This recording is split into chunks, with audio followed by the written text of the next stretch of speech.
লক্ষ্মীপুরের রামগঞ্জে নিজ বাসা থেকে মা ও মেয়ের মরদেহ উদ্ধার করেছে পুলিশ।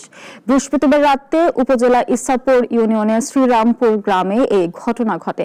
নিহতরা হলেন স্থানীয় ব্যবসায়ী মিজানুর রহমানের স্ত্রী জুলেখা বেগম এবং কলেজ পড়ুয়া মেয়ে তানহা আক্তার মিম। পুলিশ জানায় নিহতদের মরদেহ উদ্ধার করে সদর হাসপাতালের মর্গে পাঠানো হয়েছে। ব্যবসায়ী মিজানের অভিযোগ, দুর্বৃত্তরা স্ত্রী এবং মেয়েকে হত্যার পর 30 ভরি স্বর্ণালংকার লুট করে নিয়েছে। রামগঞ্জ থানায় ওসি আব্দুল বারী বলেন, হত্যাকাণ্ডের তদন্ত চলছে, দ্রুতই দোষীদের শনাক্ত করে আইনের আওতায় আনা হবে।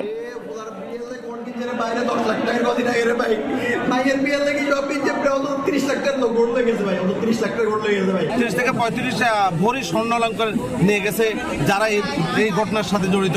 আমরা দুর্বৃত্তদের এবং যারা এই ঘটনার সাথে জড়িত তাদেরকে দ্রুত আইনের আওতায় এনে শাস্তি দাবি করছি।